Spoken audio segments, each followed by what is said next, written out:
Hello किसान भाई, सभी लोगों का बहुत बहुत स्वागत है अपने YouTube channel village farming Alwar में। आज एक नई वीडियो के साथ हम हाजिर हुए हैं यहाँ आपके साथ में, और इस वीडियो में बात करेंगे हम मक्का की फसल के बारे में। संपूर्ण जानकारी इस फसल के बारे में हम इस वीडियो के अंतर्गत प्राप्त करने वाले हैं, तो आप वीडियो को लास्ट तक देखें, और यदि आपको पसंद आता है तो आप इसको चैनल को सब्सक्राइब करें, दोस्तों के साथ में शेयर करें, जिससे और भी लोग हैं वो इस चीज़ का फ़ायदा उठा सकें। तो बात करें मक्का की खेती के बारे में, तो कब आपको लगानी चाहिए, तो भाई मुख्य रूप से ये बरसात के समय की खेती है। जून जुलाई में आप इस फसल को है जो लगा सकते हैं, और सर्दी में भी कई जगह इसको लगाया जाता है। फरवरी मार्च में भी कुछ जगह इसको डाल दिया जाता है।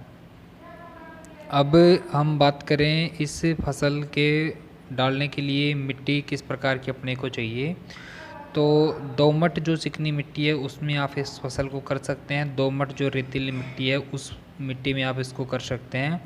दोनों ही टाइप की जो मृदा है वो इसके लिए उपयुक्त होती है। अब बात करें हम कि किस तरह की चाहिए, तो भाई मुख्य रूप से जो उदासीन जो मृदा है वो इसके लिए बेहतर होती है। ना तो इसमें ज़्यादा अम्लीय मिट्टी की आवश्यकता होती है और ना ही क्षारीय मिट्टी की आवश्यकता होती है।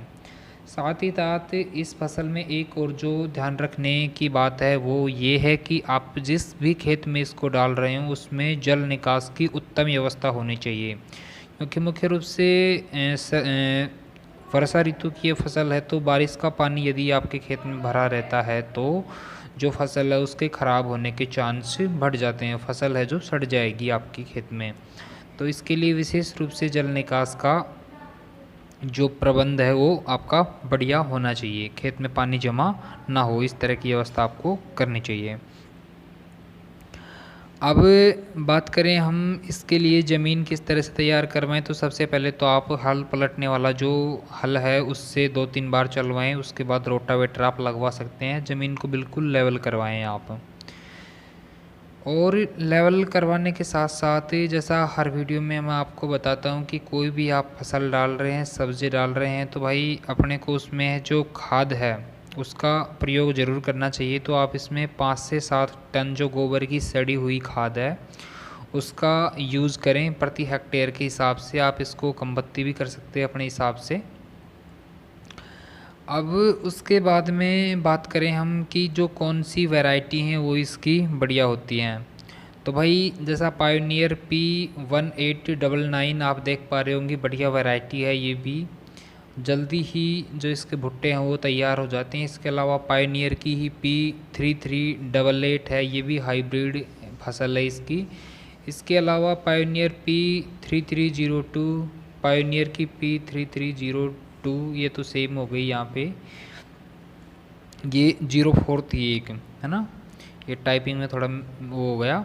इसके अलावा माधुरी है, प्रिया है, अल्मोड़ा है, ये भी कुछ बेहतरीन जो किस्में हैं।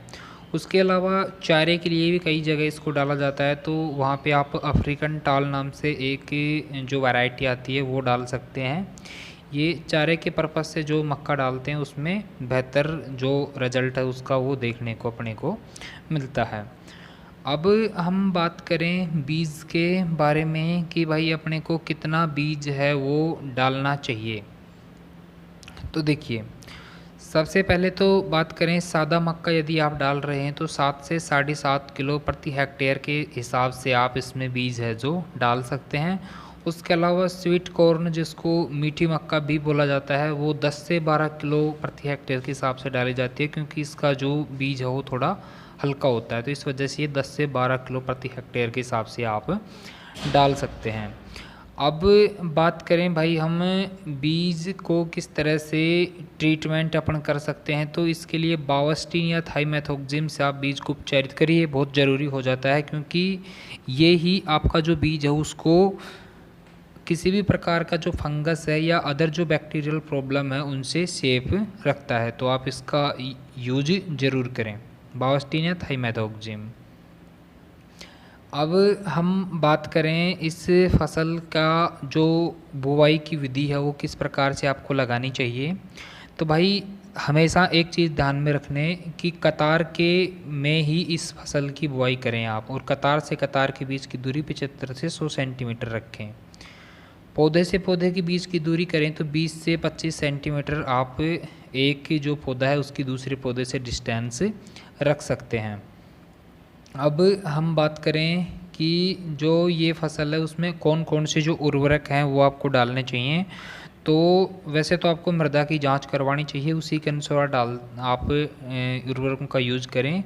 अदरवाइज नहीं करते हैं तो फास्फोरस आप 30 किलो ले सकते हैं, जिंक सल्फेट 20 किलो और जो नाइट्रोजन या नाइट्रोजन जिसको बोलते हैं वो 75 किलो आप प्रति हेक्टेयर के हिसाब से ले सकते हैं। तो फास्फोरस और जो जिंक सल्फेट है वो तो आपको जब आप फसल डाल रहे हैं, मक्का लगा रहे हैं, तो उसी समय आप खेत में उड़वा दें इसको। तो और जो नाइट्रोजन है वो आधी मात्रा तो इसकी आप बुआई के समय दें और आधी मात्रा जो बाद में 2-3 बार में करके आप इस फसल में है जो दें, तो जिससे आपको थोड़ा जो रिजल्ट है वो बेहतरीन देखने को मिलेगा। अब भाई फसल अपने लगा दी है, अब बात करें जब वो उग गई है तो उसमें जो खरपतवार है वो किस तरह से हम काम में लें, खरपतवार का किस तरह से निपटारा करें। तो जब जहाँ तक संभव हो सके आप जो व्यक्ति हैं, मज़दूर हैं, उनको लगवा करके अपने खेतों से खरपतवार को निकलवाने की कोशिश करें। यदि ऐसा संभव नहीं हो पाता है तो आप उसमें खरपतवार नाशक का उपयोग कर सकते हैं, जिसमें एट्राजीन 50% WP 1 से 1.5 किलो प्रति हेक्टेयर के हिसाब से आप 500 से 550 लीटर पानी में स्प्रे करवा करके इसका और खरपतवार को कम कर सकते हैं। तो जहाँ तक मैंने पहले ही बताया आपको कि हो सके तो आप आदमियों के द्वारा उसको निकलवाने की कोशिश करें, और नहीं हो पाता है संभव तो फिर आप एट्राजीन का यूज़ उसमें कर सकते हैं। अब बात करें भाई सिंचाई के बारे में, तो देखिए मुख्य रूप से ये वर्षा के समय की फसल है, तो सिंचाई यदि आप खरीफ में कर रहे हैं इस फसल को तो बारिश होती है तो उसमें आपको करने की आवश्यकता है नहीं। यदि आप रबी के समय में इसकी सिंचाई बुआई कर रहे हैं तो 5 से 6 बार आपको सिंचाई करने की आवश्यकता पड़ सकती है। तो आप देख लें कि कब कब जो पौधे हैं उनको पानी की आवश्यकता है, तो उस समय आप इसमें है जो सिंचाई कर सकते हैं। तो ये बात हमने कर ली सिंचाई की। अब बात करें कुछ सी जो कीट वगैरह हैं वो इस फसल को किस प्रकार से प्रभावित करते हैं। तो कीट प्रबंधन के बारे में यदि हम बात करते हैं तो देखिए भाई, रोगों में सबसे पहले जो ये फसल है उसमें एक मोवा या जिसको स्थानीय भाषा में मोयला भी बोला जाता है, तो वो मुख्य रूप से इस फसल को प्रभावित करता है। तो मोयला या जो मोवा है उसको रोकने के लिए फास्पोमिडान 250 ml है, उसको 500 से 550 लीटर पानी में घोल बनाकर आप इसका स्प्रे कर दें, तो इससे जो मोयला है उससे निजात मिल जाएगी।